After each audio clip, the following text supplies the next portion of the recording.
Рада приветствовать всех на своем канале. Сегодня хочу для вас снять вторую часть своего видео о вышивке на равномерных тканях.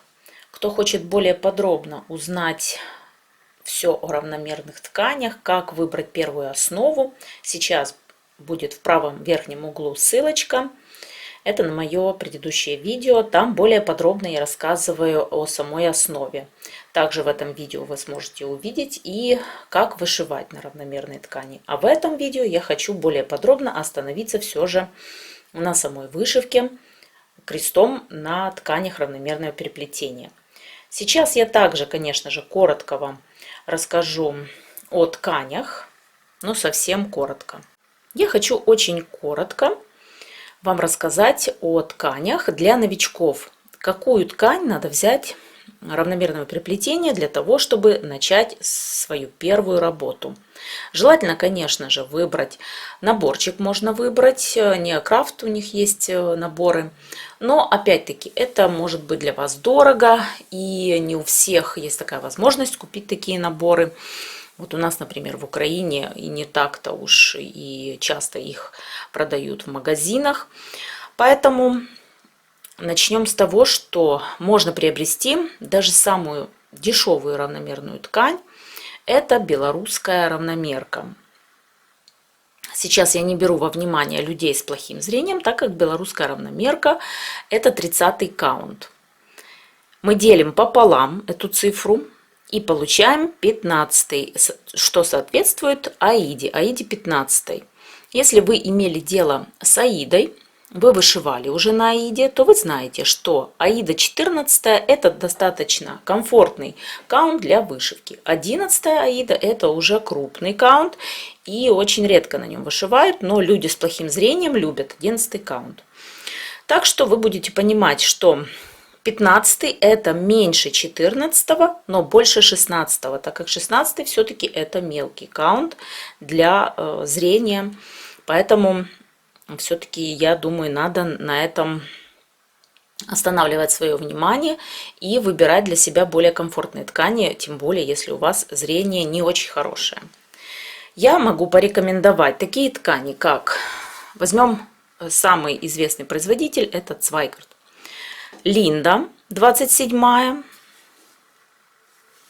Лугана 25 каунта и 28 Лугана Бритни, что соответствует аиде 14. Опять-таки номер, который стоит возле равномерки, название равномерки и номерочек, который стоит, это каунт. Значит, что мы делаем? Для того, чтобы легче было разобраться, я не хочу вас заморачивать там переплетением нити, этим, я знаю, никто не будет в этом разбираться. Для новичков это вообще темный лес. Поэтому я расскажу вам все достаточно доступно, чтобы было понятно. Потом будете уже разбираться в переплетениях, и если это вам, конечно, будет необходимо. Линда 27 делим пополам и получаем каунт аиды. Лугана 25 делим пополам и получаем каунт аиды. Лугана Бритни 28 делим пополам, получаем каунт аиды. 28 делим пополам, получается 14. Это 14 аида. Комфортный размер. 25 делим пополам, это уже получается гораздо больше, 12,5. Это получается больше, чем 14 и меньше, чем 11. Это крупный каунт, и для людей с плохим зрением это очень хороший вариант. 27 делим пополам и получаем 13,5. Ну, это практически 14 аида, но немножечко, вы даже этого не заметите. Так что 28 и 27 это практически одно и то же, соответствует 14 каунту. Я думаю, здесь все понятно. Белорусская это у нас 30, украинская это 32, так что это будет 16. Если поделить пополам, это будет 16 каунт. Это достаточно мелкий. Я не советую для первой работы своей. Самая лучшая ткань, но это лично на мое мнение, это Линда. Она все-таки плотная, это хлопок стопроцентный. Она достаточно такая приятная, плотная, не мягкая, такая как, например, взять белорусскую, она мягкая, и украинские, они очень мягкие ткани. И что еще хочу, на чем акцентировать свое внимание, не берите, пожалуйста, темные цвета. Не берите черный, синий, коричневый, берите белый, бежевый. Это самый лучший выбор для первой работы. Можно еще светло-голубой или светло такой вот зелененький, ну что-то такое очень светлое. Также для первой своей работы не берите ткани с принтом. Вот у меня такая принтованная белорусская. Не берите, пожалуйста, с принтом для первой работы. Услышьте меня. Берите однотонную ткань. А потом, если вам понравится, берите уже какие хотите ткани. Также не берите лен для первой работы. Пока давайте воздержитесь и все-таки начните вышивать просто на большом каунте белое или бежевого цвета. Поверьте, вы хотя бы поймете для себя, вам нравится вышивать на этой ткани или нет. Поэтому не стоит тратить денег лишних. Можно приобрести кусочек, небольшой отрезок 25 на 25 и вышивать в свое удовольствие.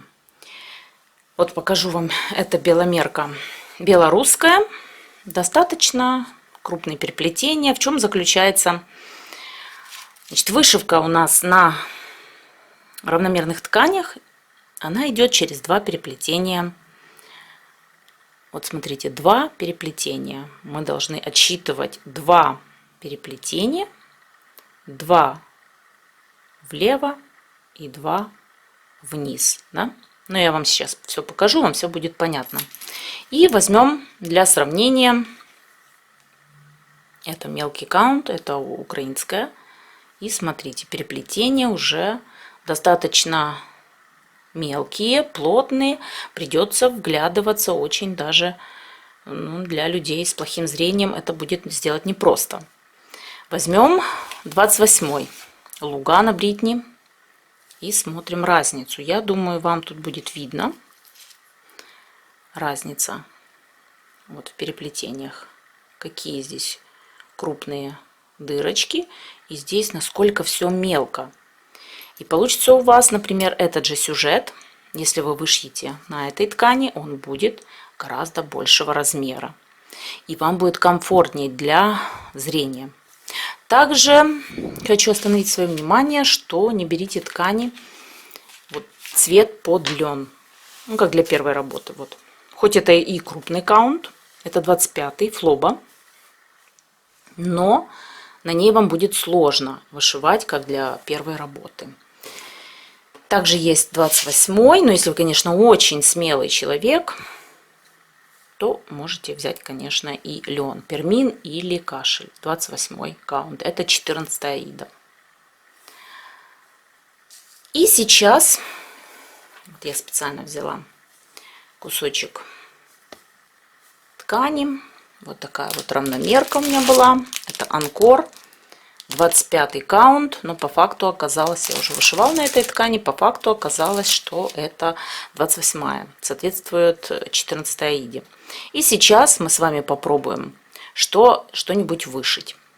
Я вам покажу, как мы сейчас заправим ниточку, все с самого начала, потому что очень много возникает вопросов, кто умеет, кто не умеет. Кто умеет уже вышивать, просто пропускайте. И покажу, как закрепить ниточку, как сделать закрепочку петелькой, как просто закреплять, если у вас ниточка обрезана. И сейчас мы все это с вами сделаем. И также покажу вам вышивку крестом на обычной равномерке и специальных тканях. Я купила специальную ткань с огромными переплетениями для того, чтобы вам на камеру было легче воспринимать. Ну что, начинаем вышивать. И с чего же начинается вышивка? Начинается с того, что нам необходимо взять нить и заправить ее в иглу.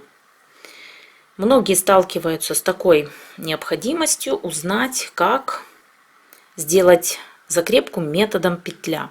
Не у всех это получается, поэтому я вам покажу. Кто-то уже умеет, а кто-то нет. Берем ниточку, одна нить. У меня она коротенькая, для того, чтобы было удобно, вы берете той длины, которая у вас есть в наборе или которую вы себе определили, там 60-90 сантиметров. Складываем пополам, вот одна нить, мы ее складываем пополам, и на конце у нас получается петелька. И продеваем в иглу. Все, у нас все готово. Мы готовы к вышивке. И начинаем вышивать.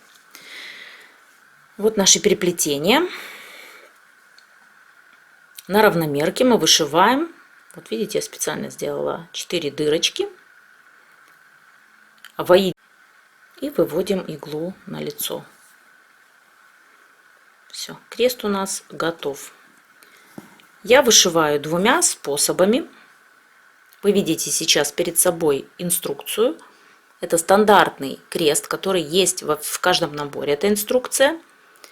Если вы видите, с левого нижнего угла выходит игла с ниточкой, и движемся мы в правый верхний. Затем в нижний правый, и с нижнего правого в верхний левый. Я вышиваю и так, и вышиваю, вот сейчас вы видите вторую схему, и вышиваю вторым способом. Из правого верхнего в нижний левый. Все наоборот. Чтобы вам было более понятно, я вам это покажу. Стандартный способ. Сейчас я вам покажу. Вот он. Из нижнего отсчитываем 1, 2, 1, 2. 2 переплетения в сторону и 2 вверх. В нижний правый и в верхний.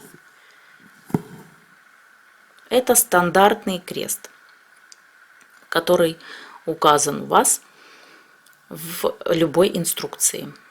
Я вышиваю двумя способами, потому что в каждом определенном случае необходимо крест вышивать в разном направлении. Сейчас в дальнейшем вы посмотрите и увидите. Я вам все подробно объясню, только уже на более такой удобной ткани, чтобы крест у вас был крупный.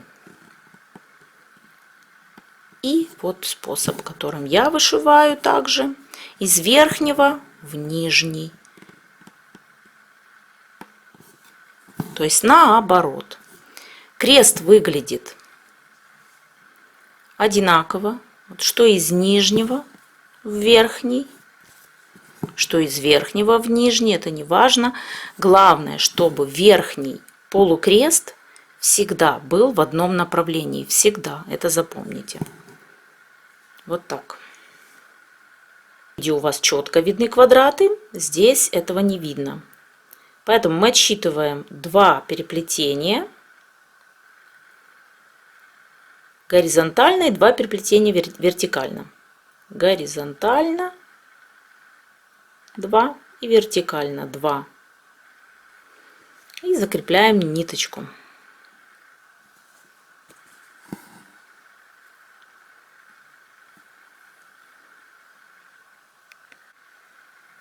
Вот наша изнанка и вот наша петля.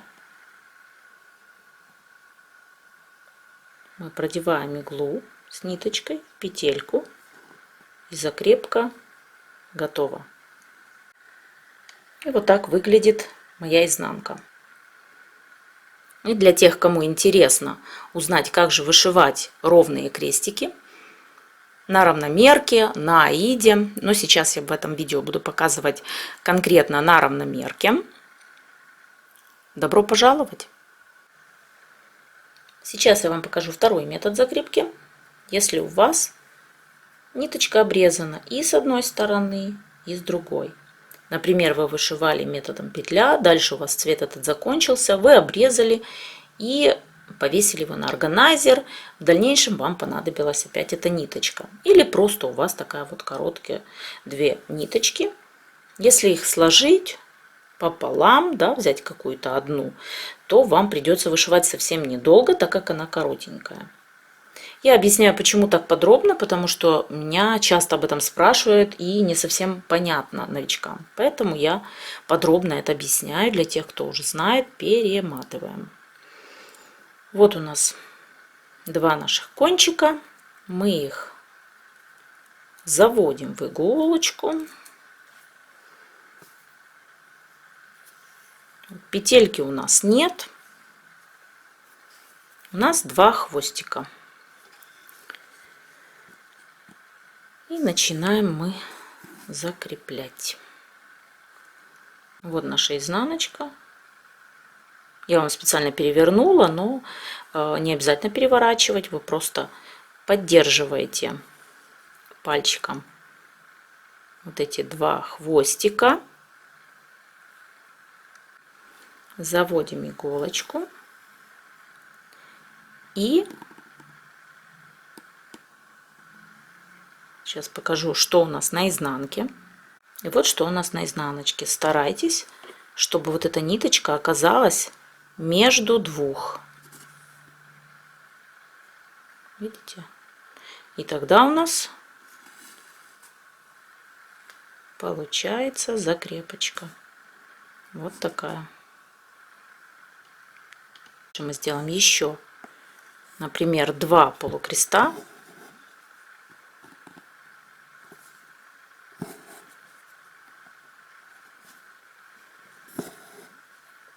Сейчас покажу вам изнанку. Вот видите, как все хорошо у нас закреплено. Вы можете хвостик сделать и длиннее, но мне достаточно и такого. Ничего, в общем-то, никуда не денется, не переживайте, но вы можете сделать его длиннее, если вы боитесь, что ниточка убежит. И продолжаем дальше.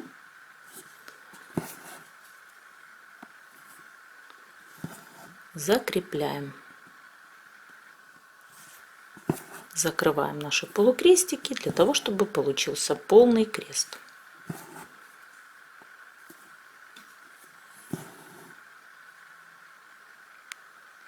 Все, наша ниточка закреплена, и вы можете не волноваться. Все будет надежно закреплено и никуда ничего не денется. А сейчас я вам покажу, как вышивать крестом на равномерной ткани. Я взяла специально такой вот образец для вас. Как видите, разница какая? Огромная разница. Для того, чтобы вам было более понятно, как я вышиваю. Но сейчас я возьму иголочку и одну ниточку. То есть вы берете две, понятно, да? Но у меня ниточка для вязания крючком, для того, чтобы вам было хорошо видно. Поэтому не обращайте внимания, что эта ниточка будет одна. Но я думаю, в общем-то, будет все понятно и с одной ниточкой. Но у вас в наборе всегда вышивка идет в две нити в основном. Все, начинаем. Ну что, начинаем вышивать. Я взяла одну ниточку, у вас их будет две. И закрепочку я делаю методом вторым, который я вам показывала, так как петелька у меня не получится.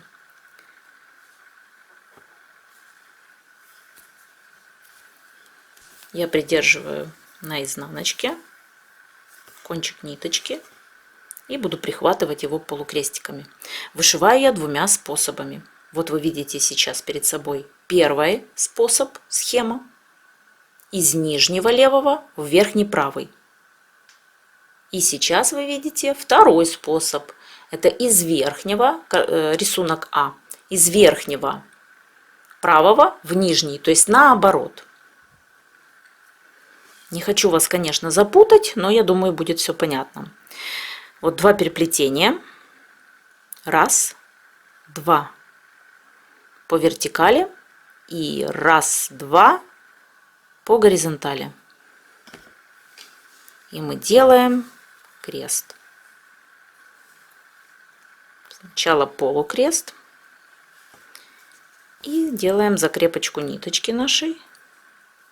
Еще одним полукрестом.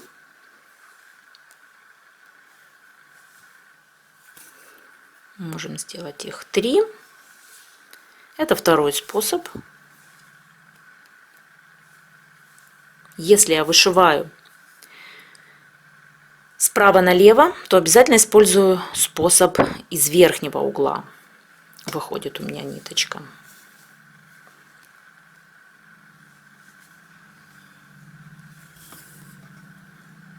Закрываю. И сейчас вам покажу свою изнанку, как закреплена ниточка. Как видите, все в порядке, ниточка закреплена, отлично. Продолжаем дальше. И сейчас покажу вам, когда мы используем стандартный способ. Если мне необходимо сделать кресты слева направо, выходим из нижнего угла и в верхний правый, из нижнего левого, верхний правый.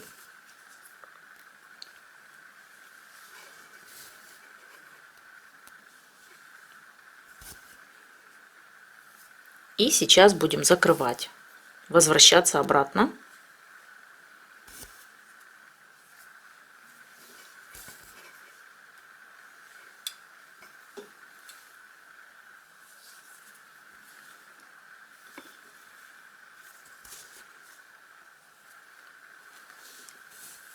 И сейчас вам покажу изнанку, как выглядит изнанка.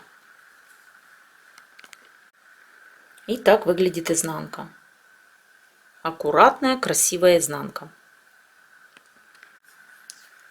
Далее, если мне необходимо проделать то же самое, как вот я сделала здесь 3 крестика, но у меня была возможность по схеме вышивать, например, с правого налево и закрыть их и дальше вышивать, то, например, сейчас мне необходимо полностью закрыть кресты, так как у меня дальше вышивка начинается в левой части моей картины. И что я делаю? Если мне необходимо сразу позакрывать кресты, я использую метод стандартный по схеме из нижнего левого в правый верхний. И сразу же закрываю их.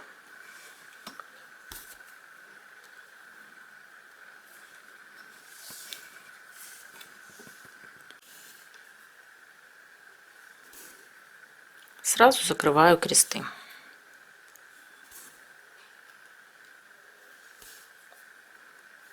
И такая же ситуация. Если мне необходимо сейчас кресты сделать слева направо, и мне необходимо сразу же закрывать их. Как видите, например, мне сейчас надо наверх, я не могу же использовать стандартный метод, который во всех инструкциях, так как мне необходимо вывести вот здесь иголочку. Но если я ее здесь вывожу, соответственно, у меня распускается крест. Я использую метод второй, с верхнего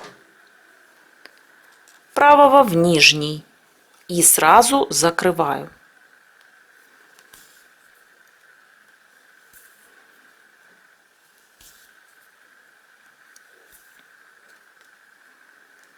Я надеюсь, что вам будет все понятно. Тогда получается почти идеальная изнанка.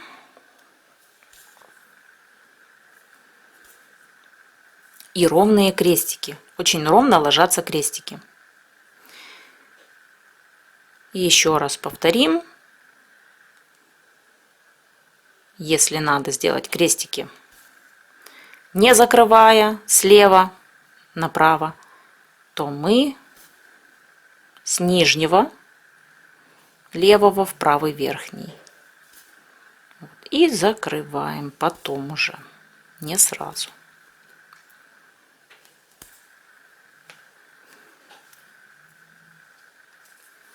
И точно так же, если нам надо справа налево, то мы из верхнего правого идем в нижний левый.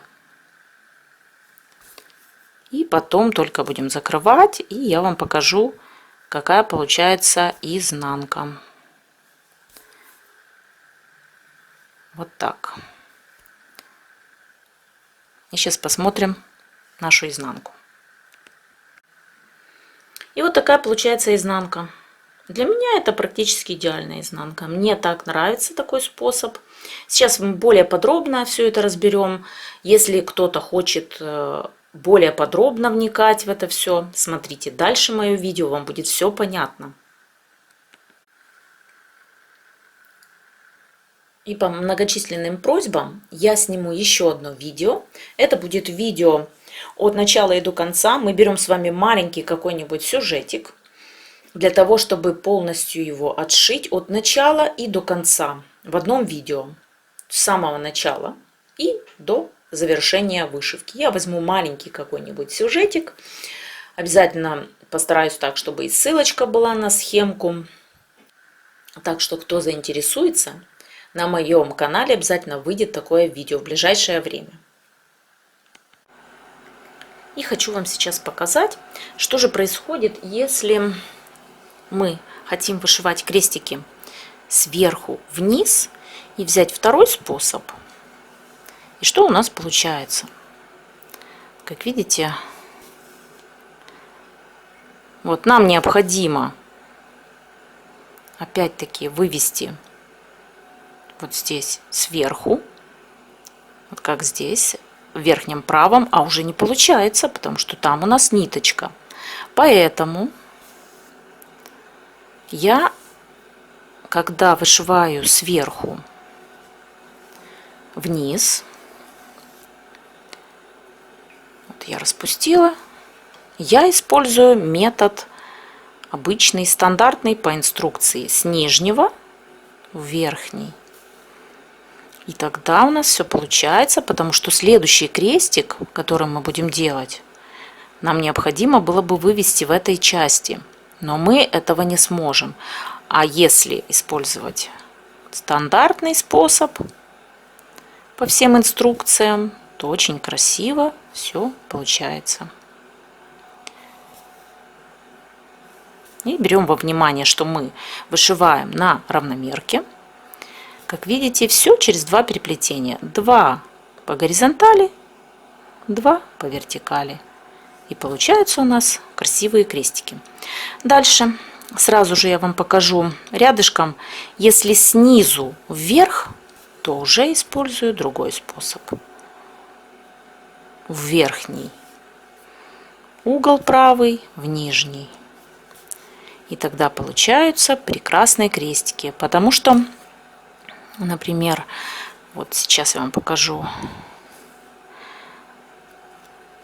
Если мы сделаем стандартным способом, вот смотрите, мы сделали крестик стандартным, и нам надо следующий делать, опять-таки выводить вот здесь. А как мы здесь выведем иглу, если у нас сюда ушла игла? Никак.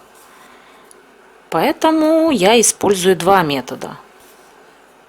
Мне так удобнее. В зависимости от того, какое направление крестов. И вот получается все замечательно. Прекрасные получились у нас крестики. И сейчас я покажу, опять-таки, чтобы закрепить наши знания. С левой стороны мы хотим сделать полукрестики вправо и затем закрыть крестами. Вот с нижнего, опять-таки, стандартный способ выполнения креста. С нижнего левого, верхний правый. Я делаю полукресты и закрываю их. И получаются очень красивые, ровные крестики.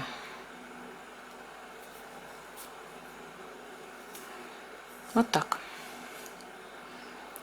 И сейчас рассмотрим еще вариант. Мы справа налево хотим сделать полукрестики и закрыть их.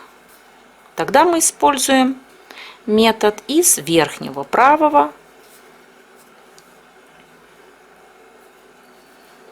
в нижний левый и закрываем. И все получается очень красиво и очень ровно.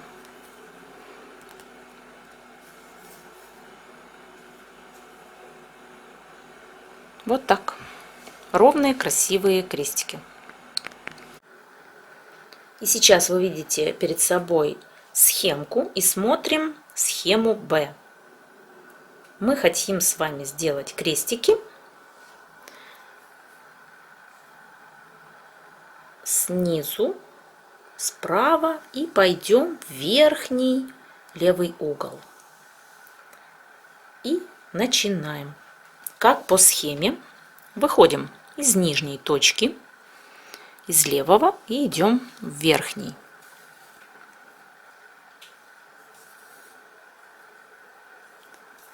Следующий крестик из нижней точки, из левого угла, идем в верхний. И так продолжаем до самого верха. И покажу вам, какая получается при этом красивая изнанка. Вот так.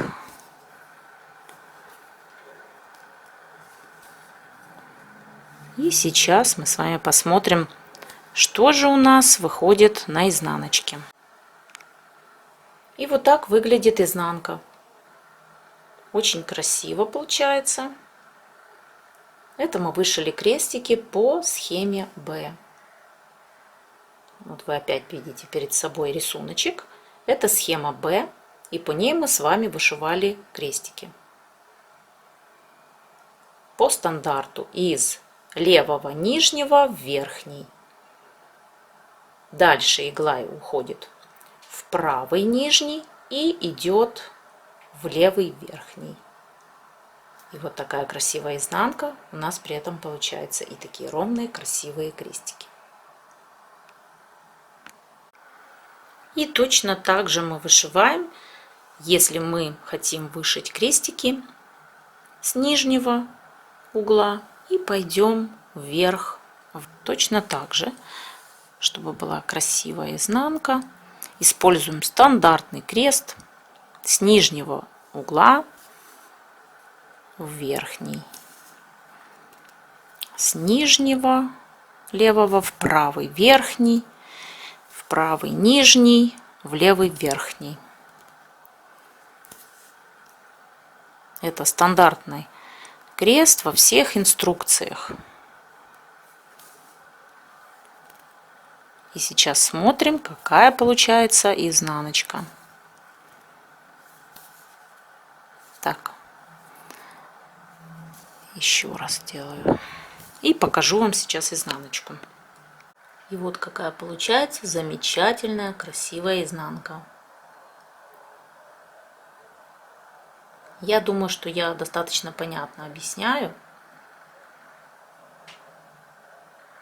Не хотелось бы, конечно, вас запутывать, но хотелось бы поделиться с вами, как же все-таки вышивать эти крестики, чтобы они были ровные. И давайте еще раз пройдемся. Сделаем крестики, не закрывая, слева направо, через 2 нити переплетения.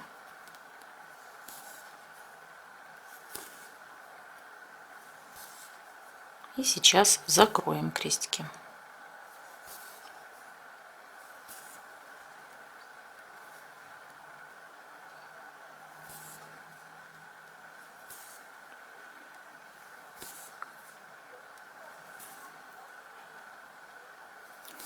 Все замечательно получается.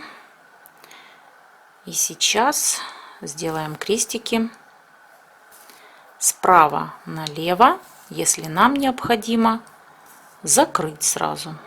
То есть мы уже меняем технику и делаем с верхнего правого в нижний левый.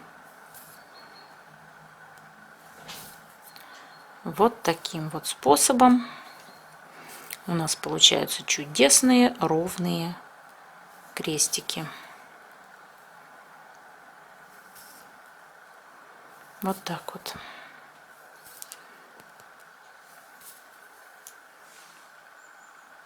И посмотрим на изнанку. И вот такая получается у меня изнанка. Достаточно приличная.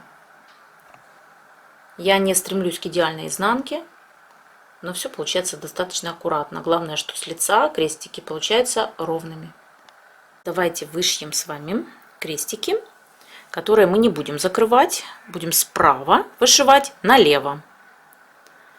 И делаем крестики с верхнего угла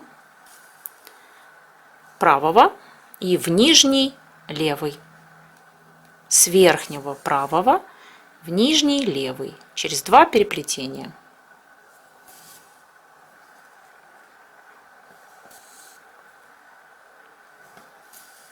И закрываем.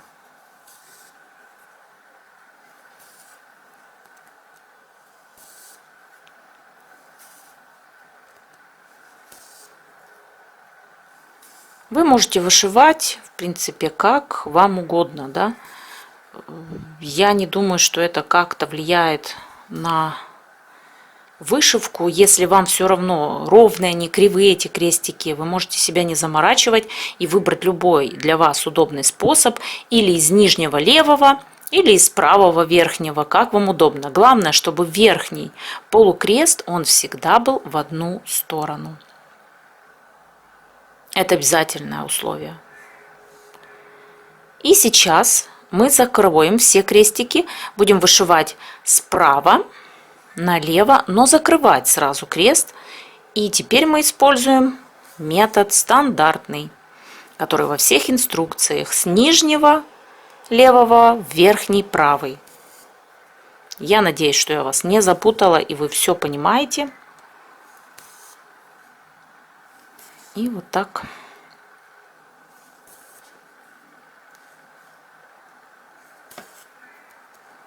Так вышиваю я, мне так удобно. Я с вами этим делюсь. Вы можете как воспользоваться моим советом, так и не принимать его во внимание. У вас есть выбор. YouTube полон видео всевозможных. Вы можете вышивать по любому из этих видео. Я никому ничего не навязываю. Я просто делюсь тем, что умею. И вот такие крестики у вас получаются. И сейчас я вам покажу изнанку. И вот такая изнанка у вас получается. Если вы хотите вышивать, используя идеальную изнанку, для этого необходимо в поисковике набрать «идеальная изнанка». Потому что многие мне пишут комментарии, что как вы вышиваете, это невозможно, это ужасно, что надо вышивать совершенно по-другому, у вас отвратительная изнанка. Не пишите мне этих комментариев. Если вам нужна идеальная изнанка, вы вышиваете по тому видео, которое вы находите в YouTube, вбиваете в поисковую строку «идеальная изнанка» и акцентируйте внимание только на идеальной изнанке. Вот и все. И не надо никому портить настроение. А сейчас еще хочу вам показать, как вышивать крестики на линде 27 каунта. Это каунт, который немного больше, чем 14 Аида. Я надеюсь, что все будет так же хорошо видно, как и на этой ткани. Сейчас я вам это все покажу. И вот, как видите, распустив крестики, очень хорошо видно, как вышивать на равномерке. Остались вот дырочки, следы, как на иде. И сейчас хорошо видно, что используются 2 переплетения: вертикальных и горизонтальных. И вот у вас получается крест. Я думаю, все понятно будет. У вас не возникнет никаких сложностей. И сейчас я вам покажу, как вышивать на равномерке, начиная с самого-самого начала. Как сделать петельку. У меня равномерка Линда 27. Берем ниточку, одну ниточку. Если вам необходимо вышивать в 2 нити, а это стандарт во всех наборах, и одну эту ниточку, вот мы ее складываем пополам. Это верхний конец нити, это нижний. потому что это у всех возникает, почему-то у всех вопрос, как же у меня получилась петелька. Мы складываем пополам. И вот что у нас получается. Вот она, это заветная петелька. Вот мы сложили пополам. И получилась у нас петелька. И необходимо 2 кончика ниточки одной продеваем в иголочку нитевдевателя. Выравниваем 2 кончика, чтобы они были ровные. Вот у нас получается петелечка, и мы сейчас будем делать крест и закреплять методом петелька. Наша равномерка. Вышиваем мы через 2 переплетения. 1, 2. 1, 2. Вот она, наша петелечка. Мы заводим, я думаю, вам видно хорошо, заводим иглу в петельку. Все. И получается у нас крест. Я вам уже говорила, что вышиваю я по 2 способам. По стандартному. Сейчас вы видите схему. Рисунок А и рисунок Б. Из нижнего левого угла иголка уходит в правый верхний, выходит в нижнем правом и уходит в верхний левый. Это первый стандартный способ. И также вышиваю 2 способом все наоборот. Из верхнего правого в нижний левый. Также после игла выходит в левом верхнем и уходит в правый нижний. Покажу вам наглядно. Это способ, который я очень люблю. Из верхнего правого в нижний левый.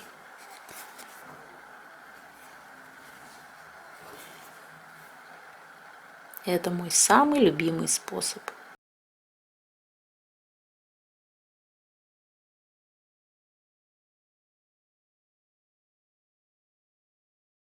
Я вам уже подробно все рассказала и показала, как, в каком варианте я какой крест использую, когда какие крестики у меня в какую сторону вышиваются. Вот сейчас мы идем слева направо, поэтому я закрываю крестики сразу и пользуюсь вот таким вот способом, который нестандартный, да, он у вас в инструкции не будет. В инструкции у вас вот такой вот способ: с нижнего в верхний правый и закрываем. Вот так получаются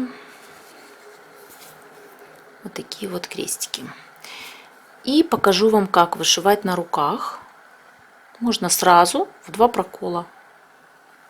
Выводите в нижний, заводите в верхний и выводите в нижний. В верхний, в нижний. И вот у вас получается, если вы хотите на равномерке вышивать на руках.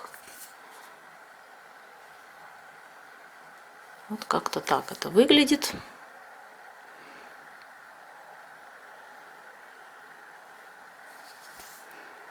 Так, если мы хотим сделать полукрестики из верхнего угла, тогда это выглядит вот таким способом.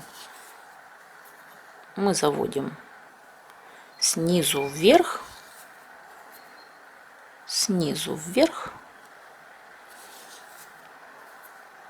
и потом закрываем. Опять-таки все снизу вверх. Я думаю, что здесь все понятно. снизу вверх. Все через 2 переплетения.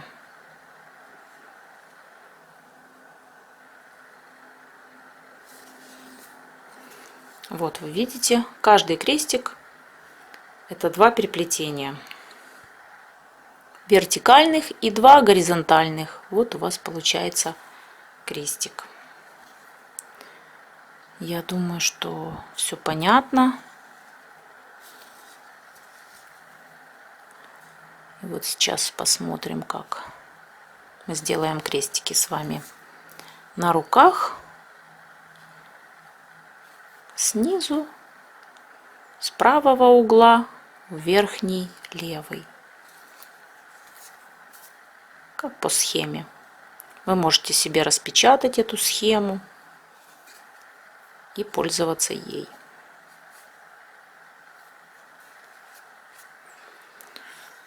Вот так вот у меня заканчивается ниточка. Ну, я думаю, что все понятно. И вот моя изнанка.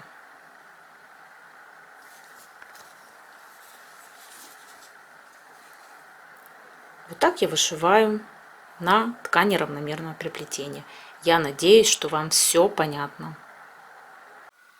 Еще хочу остановить ваше внимание на том моменте, как же вышивать на равномерке без разметки. В основном все вышивают на равномерке без разметки, только определяя центр. Вы берете отрез равномерки, складываете пополам и еще раз пополам. И у вас в этой точке образовывается центр. Вы вот отмечаете или маркером, или же ниточкой и вышиваете от центра схему. Возможно, конечно же, сделать и разметку, но необходимо использовать нить. Я еще могу пользоваться таким способом. Я делаю посередине, вот так вот ниточками, разметку по вертикали и по горизонтали одну полосочку. Все. Но в основном я вышиваю от центра. Если есть такая необходимость, я, конечно же, сниму видео, как сделать разметку ниткой. Видите, отсчитывается. Получается, если по переплетениям, то 20 переплетений, потому что в каждом крестике по 2 переплетения. Мы отсчитываем, и вот будет у нас такая разметочка. Но так как это у меня огромный каунт, это ткань не для вышивки, но она равномерная, поэтому здесь это сделать легко. На ткани равномерным переплетением, особенно 32 каунт, это будет сделать достаточно сложно. Как видите, здесь настолько маленькие переплетения. Поэтому, я, в общем-то, не могу вам ничего посоветовать. Вы попробуйте вышивать от центра. Все вышивают в основном от центра. Здесь нет ничего сложного. Конечно же, вы не сможете вышивать в разброс, например, здесь вышили, потом там вышили, потому что вам будет сложно ориентироваться. Необходимо все время будет отталкиваться от этих крестиков, которые в серединке у вас. Вы начинаете с серединки и продолжаете все вышивать связанные крестики, которые у вас в одной связке идут. Потому что в разброс это будет сделать уже достаточно сложно. Необходимо четкий и правильный просчет. Потому что если вы просчитаетесь, это будет, конечно же, очень обидно, даже если на одно переплетение уже у вас ничего не сойдется. Но если вас интересует разметка на канве, сейчас в правом верхнем углу выйдет ссылка. Вы можете посмотреть, как сделать разметку. В принципе, то же самое можно использовать и на равномерке, но необходимо просчитывать не как в аиде одну клеточку, а по 2 переплетения. Это у вас будет один крестик. Если есть такая необходимость, я, конечно же, сниму. Вы пишите в комментариях, я сниму вам такое видео, как сделать разметку ниточкой. Я надеюсь, что после просмотра моего видео вам будет все понятно. У вас не возникнет никаких сложностей. Если у вас будут какие-то вопросы, не стесняйтесь, задавайте в комментариях под этим видео. Я постараюсь ответить на все ваши вопросы. Желаю вам легкой иголочки. У вас теперь все получится, не сомневайтесь. Если вам понравилось мое видео, ставьте пальчики вверх. Мне будет очень приятно. Если вы не подписаны на мой канал, подписывайтесь. Будет много интересного. До встречи. Всем пока-пока.